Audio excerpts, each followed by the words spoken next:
ஆண்டவரும் இரட்சகரும் ஆகிய இயேசு கிறிஸ்துவின் நாமத்தில் வாழ்த்துக்கள். இந்த நாளிலும் ஆதியாகமம் 9வது அதிகாரம் 20வது வசனத்திலிருந்து 29வது வசனம் வரையிலும் நாம் தியானிக்கலாம். இங்கே நோவாவுக்கு இருந்த 3 பேரை குறித்து இங்கே நோவா கொடுக்கிற தீர்க்க தரிசனங்களை நாம் இங்கே பார்க்க முடியும். இப்போது நோவா பயிரிடுகிறவனாகி திராட்சை தோட்டத்தை நாட்டினான் என்று பார்க்கிறோம். பேழையிலிருந்து வெளியே வந்தாச்சு. இப்போது நோவா திராட்சை தோட்டத்தை நாட்டினான். அவன் திராட்சை ரசத்தை குடித்து வெறிகொண்டு தன் கூடாரத்தில் ஆடை விலகி அவன் அங்கே படுத்திருக்கிறான். இதற்கு முன்பாக அவன் இப்படிப்பட்ட காரியத்தை செய்தானா என்பது தெரியவில்லை. ஆனால் தேவனுடைய ஜனங்களினுடைய தவறுகளையும் பாவங்களையும் வேதாகமம் ஒருபோதும் மறைத்து வைக்கிறதில்லை. எவ்வாறு அவர்கள் பாவம் செய்கிறார்களோ அவைகளை அப்படியே அது வெளியே சொல்லக்கூடியதாக இருக்கிறது. இந்த விஷயத்தில் நோவா முன்பு எப்பமாவது திராட்சை ரசம் குடித்து இப்படிப்பட்ட காரியங்கள் நடக்கும்னு அறிந்திருந்தானா, இது நம்ம இத்தனையாய் பாதிப்பும் என்பதை அறிந்திருந்தானா என்பது தெரியவில்லை. ஆனால் இப்போது அவனை பாதித்து விட்டது. அவன் தன்னுடைய வஸ்திரம் விளங்கி அவன் அங்கே படுத்து கிடக்கிறான். இந்த நேரத்தில் அவனுடைய காம் என்கிற அந்த குமாரன் வரும்பொழுது அவன் அதை பார்த்துவிட்டு அவன் அந்த நிர்வாணத்தை மூடாமல் வேகமாக போய் தன்னுடைய சகோதரர்களுக்கு அதை அறிவிக்கிறதாக இங்கே எழுதியிருக்கிறது. அவன் அதை பார்த்துட்டு வெளியில் இருக்கிற தன் சகோதரர் இருவருக்கும் அறிவித்தான் என்று பார்க்கிறோம். அப்பொழுது சேமும் யாபேத்தும் ஒரு வஸ்திரத்தை எடுத்துட்டு தங்கள் இருவருடைய தோள் மேலும் போட்டுக்கொண்டு பின்னிட்டு வந்து தகப்பனுடைய நிர்வாணத்தை அவர்கள் மூடினார்கள். அவர்கள் எதிர்முகமாய் போகாதபடினால தங்கள் தகப்பனுடைய நிர்வாணத்தை காணவில்லை என்று எழுதியிருக்குது. இப்போது இந்த மதுபானம் குடிப்பது எத்தனை பாதிப்பை உண்டாக்கும் என்று வேதம் நமக்கு தெளிவாக கற்றுக் கொடுக்கிறது. என்ன நீதிமொழிகளில் இந்த உலகத்தினுடைய ஞானியாகிய சாலமோன் எழுதும் பொழுது 20வது அதிகாரம் 1ஆம் வசனத்தில் திராட்சரசம் பரியாசம் செய்யும், மதுபானம் அமளி பண்ணும், அதனால் மயங்குகிற ஒருவனும் ஞானவான் அல்ல என்று சொல்லி எழுதியிருக்கிறதை பார்க்கிறோம்.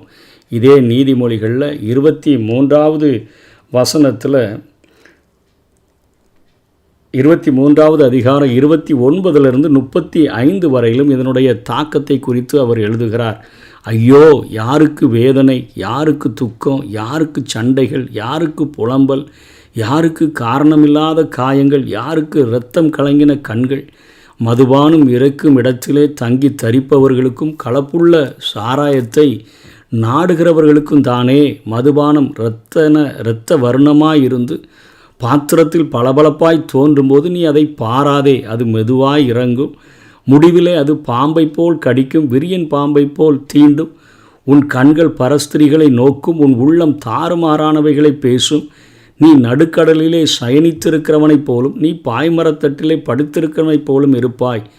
என்னை அடித்தார்கள், எனக்கு நோகவில்லை. என்னை அறைந்தார்கள், எனக்கு சொரணை இல்லை. நான் அதை பின்னும் தொடர்ந்து தேட எப்பொழுது விழிப்பேன் என்பாய். இந்த அளவுக்கு மதுபானம் ஒரு மனிதனுடைய வாழ்க்கையை பாதித்துவிடும் என்கிறபடியினால் வேதாகமம் மதுபானத்தை அத்தனையாய் எச்சரிக்கக்கூடியதாக இருக்கிறது. அந்த மதுபானத்தினுடைய தீமைகளையும் நாம் அறிந்து கொள்ள வேண்டும் என்று சொன்னால், லோத்தினுடைய குமாரத்திகள் தங்கள் தகப்பனுக்கே மதுபானத்தை குடிக்க கொடுத்து அவர்கள் அங்கே அவரோடு கூட தவறான உடலுறவை வைத்து கொண்டதை நாம் ஆதியாகமம் 19வது அதிகாரம் 33வது வசனத்திலிருந்து நாம் பார்க்க முடியும். ஆகவே இந்த மதுபானம் ஏற்படுத்துகிற காரியங்கள் அத்தனை கேடுகளை அது விளைவிக்கக்கூடியதாக இருக்கிறது. ஏசாயா 5வது அதிகாரத்தில் கூட 11வது வசனத்தில் சாராயத்தை நாடி அதிகாலமே எழுந்து மதுபானம் தங்களை சூடாக்கும்படி தரித்திருந்து இருட்டி போகும் அளவும் குடித்து கொண்டே இருக்கிறவர்களுக்கு ஐயோ என்று எழுதப்பட்டிருக்கிறதை பார்க்கிறோம். ஆகவே இதனுடைய விளைவுகள் ரொம்ப மோசமாக இருக்கும். ஆகவே அதை நீங்கள் உட்கொள்ளக்கூடாது என்று சொல்லி வேதம் எச்சரிக்கிறது. ரோமர் 13:13 பவுல் ரோமர்களுக்கு எழுதும்பொழுது களியாட்டும் வெறியும் அதை தான் முதல்ல கொண்டு வரார். வேசித்தனமும் காம விகாரமும் வாக்குவாதமும் பொறாமையும் உள்ளவர்களாய் நடவாமல் பகலிலே நடக்கிறவர்கள் போல சீராய் நடக்க கடவோம். ஏன்னா குடிக்கிறவங்க பகல்லையும் தள்ளாடி தான் நடப்பாங்க. ஆகவே இந்த மாதிரி ஒரு பாவம் நமக்கு வேண்டாம் என்று சொல்லப்படுகிறதை பார்க்கிறோம். இதனைத் தொடர்ந்து 1 கொரிந்தியர் 5:11 1 கொரிந்தியர் 6:10 கலாத்தியர் 5:21 எபேசியர் 5:18 இந்த மதுபானத்துக்கு விரோதமாக வார்த்தைகள் நம்மை எச்சரிக்கக்கூடியதாக இருக்கிறது. இப்போ நோவா இப்படிப்பட்ட ஒரு பெரிய பாதிப்புக்கு பின்பாக நிச்சயமாக இந்த பாவத்தை செய்திருக்க முடியாது. வேதாகமும் அதற்கு பின்பாக அவர் இப்படி இருந்தார் என்பதை எழுதலை. ஆனால் இப்போது 3 குமாரர்கள் செய்த அந்த காரியங்கள் இப்போ அவனுக்கு தெரியுது எழும்பின உடனே. இப்போ காம் என்ன செஞ்சிட்டா, தன்னுடைய தகப்பனையும் தாயையும் கனம் பண்ணுவாயாக, உன் தேவனாகிய கர்த்தர் உனக்கு கொடுத்த தேசத்தில் உன் வாழ்நாட்கள் நீடித்திருப்பதற்கு அப்படின்னு சொல்லி அங்கே நம்ம பார்க்கும்போது அன்பு திரளான பாவங்களை மூடிருமை இந்த காரியத்தை தன்னுடைய குமாரன் காம் செய்யாததுனால இப்போ இவர் அங்கே தீர்க்க தரிசனங்கள் உரைக்கிறதை பார்க்கிறோம். நோவா திராட்சரசத்தின் வெறி அது தெளிந்து விழித்தபோது தன் இளைய குமாரன் தனக்கு செய்ததை அறிந்து கானான் சபிக்கப்பட்டவன் என்று சொல்லுகிறான். தன் சகோதரரிடத்தில் அடிமைகளுக்கு அடிமையாக இருப்பான் என்றான். இது அந்த நாட்களில் உடனே நடந்ததோ இல்லையோ தெரியல. இஸ்ரவேல் ஜனங்கள் கானானில் அவர்கள் பல நூற்றாண்டுகள் கழித்து கானானியர்களை கீழ்ப்படுத்திய போது இந்த தீர்க்க தரிசனம் நிறைவேறினதை யோசுவா 9வது அதிகாரம் 23வது வசனத்தில் நாம் பார்க்கிறோம். கானான் தேசமானது இஸ்ரவேல் தேசத்துக்கு கொடுக்கப்பட்டு அவர்கள் பிடிக்கப்பட்டதை அந்த தீர்க்க தரிசனம் நிறைவேறினதை நாம் பார்க்கிறோம். அதே போல் சேமுடைய தேவனாகிய கர்த்தருக்கு துதி உண்டாவதாக கானான் அவனுக்கு அடிமையாயிருப்பான். இங்கே சேமுக்கு ஒரு மிகப்பெரிய ஒரு ஆசீர்வாதம் கொடுக்கப்படுகிறது. என்ன ஆசீர்வாதம்? சேமுடைய வம்சத்தில் தான் ஆபிரகாம் தோன்றுகிறார். அந்த ஆபிரகாம் இஸ்ரவேல் தேசம் மற்றும் அந்த இஸ்ரவேல் தேசத்துக்கு அவர் ஆசீர்வாதமாக இருக்கிறார். இன்றைக்கு ஆவிக்குரிய இஸ்ரவேலர்களாக இருக்கிற நமக்கும் இயேசு கிறிஸ்துவின் மூலமாய் ஆபிரகாமின் விசுவாச மார்க்கத்தாராகி இருக்கிற நமக்கு முழு ஆசீர்வாதமும் கிடைக்கக்கூடியதாக இருக்கிறது. அப்படின்னா சேமின் மூலமாக, சேமின் வம்சத்தில் வந்த ஆபிரகாமின் மூலமாக ஆண்டவர் இந்த உலகம் முழுவதற்கு ஒரு ஆசீர்வாதத்தை கொடுத்திருக்கிற அந்த காரியங்களானது அங்கே சேமுக்கு கொடுக்கப்பட்ட ஆசீர்வாதத்தின் மூலமாக, தீர்க்க தரிசனத்தின் மூலமாக நிறைவேறுகிறது. அதே போல் யாப்பேத்தை தேவன் அவர் விருத்தியாக்குவார். அவன் சேமுவுடைய கூடாரங்களில் குடியிருப்பான், கானான் அவனுக்கு அடிமையாயிருப்பான் என்றார். இது யாபேத்தும் இங்கே சேமுடைய கூடாரங்களில் குடியிருப்பான்னா புறஜாதியாக இருக்கக்கூடிய ஜனங்களும் ஆண்டவருடைய ஆசீர்வாதங்களை பெற்று அவரோடு கூட ஆசீர்வாதங்களை, இயேசுவின் ஆசீர்வாதங்களை பெற முடியும் என்கிற காரியத்தை இங்கே யாபேத்துக்கு ஆசீர்வாதமாக கொடுக்கிறார். இதை அப்போஸ்தலர் 8வது அதிகாரம், 9வது அதிகாரம், 10வது அதிகாரங்களில் நாம் பார்க்க முடியும். எத்தியோப்பிய அந்த மந்திரியானவன் அவன் அங்கே கானான், அதாவது அவன் காமுடைய சந்ததியாக அவன் இருக்கிறான்.